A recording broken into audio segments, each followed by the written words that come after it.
সুপ্রিয় দর্শক, ৪৫ বছরের বৃদ্ধের সাথে ১৪ বছরের তরুণীর হালকা করে কট, এই নিয়ে এলাকার মধ্যে চাঞ্চল্যের সৃষ্টি হয়েছে। বিস্তারিত শুনবো আমরা তাদের মুখ থেকে। আচ্ছা মুরব্বী, আচ্ছা আপনারা কি কেউ কি মারছে? একটু বলেন, এদিক তাকান, একটু এদিক তাকান। আপনারা কি কেউ মারছে? কেলা মারছে কোন? ভাই তোর মারছে কাটা? হ্যাঁ কেন মারছে? আচ্ছা আচ্ছা, এই যে ভাই একটু শুনি। আপনার বয়স হচ্ছে মাত্র 13-14 বছর, উনি আপনার কি লাগে একটু বলেন। শরম করে নাকি কইতে? কি লাগে বলেন? চাচা লাগে না বেটা লাগে? কিছুই লাগে না, ওনার আমি ভালোবাসি। মানে আপনি ওনাকে ভালোবাসেন? আচ্ছা, ওনার সাথে কি আপনি বিয়া বসবেন ওনার কাছে?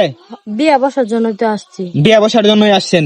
আচ্ছা মুরব্বী, আপনি কি মেয়ের কি বিয়া করবেন? না বিয়ে করবো। বিয়া আমার বিয়া করবা নাকি লেগে? তুমি আমার আনছো এখন, আমার বিয়া করবা নাকি লেগে? তুমি যদি আমার বিয়া না করো তাহলে আমি এক্সাম চাইতে যাবো না। আচ্ছা বিয়ে দিয়ে দে, বিয়ে যেহেতু খাইছেন, বিয়ে আপনার করতেই হবে। আপনি ঘরে রেখে মধু খাইতে আসছেন, এখন মধু খাইতে আসছেন, এখন কট খাইছেন, এখন বিয়ে করবেন না, এটা তামসা খাইছেন? হ্যাঁ হ্যাঁ। আচ্ছা, এই যে মেম্বার হিসাব আসছে। আচ্ছা, আপনি এখন কি বিচার করবেন তার একটু বলেন তো। কি বিচার করব?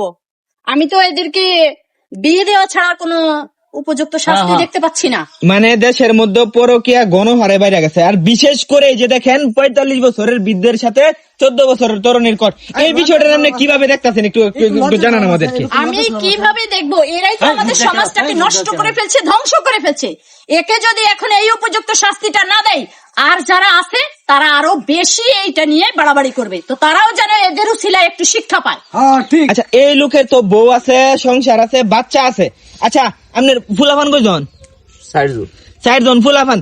বউ ফুলাফান রাইখা আইসা আপনি তার সাথে পরকীয়া করতে গিয়ে ধরা খাইছেন, এখন বলতেছেন বিয়া করবেন না। এটা তো ফাইজলামি ছাড়া আর কিছু না। আচ্ছা, মেম্বার সাহেব, এখন আপনি 10 লক্ষ টাকা কাবিন দিয়া তারা দুইটারে বিয়া করাই দিন, আপনি কোনা কইন? আপনারা তো কম বলছেন, আমি তো 20 লক্ষ টাকা কাবিন বাঁধতে চেয়েছি। মানে আপনি 20 লক্ষ টাকা নেট করছিলেন যে মেম্বার হিসেবে যেমন মধু খাইতে আইছে, এবার মধুর মজা করেন। 10 লক্ষ টাকা নগদ বিয়ে করাই দেন। আপনার বাবার বয়সী একটি লোকরে আপনি ভালোবাসেন নাকি?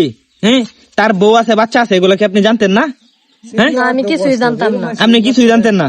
হ্যাঁ, আচ্ছা, সে কি আপনার কাছে কি মিথ্যা কথা বলছে? সে আমার মিথ্যা কথা কয়ে আমার লোকের সম্পর্ক খুঁজছে। আমি যদি জানতাম তাহলে আমি এই বেটার লোকে প্রেম করতাম না। তোর কেমন রুচি তোর দেখছে, এটা কি তোর এটা লগে তো যায়? হ্যাঁ, দুনিয়ার মধ্যে যা আমার কি ঠাট অবশ্যই আপনি কট খাইছিলেন, এই যে এরকম একটা সুন্দর লোক দেখে কট খাইতেন, যুবক দেখে কট খাইতেন, আপনি কামটা করছেন কি? স্কুলে পড়ে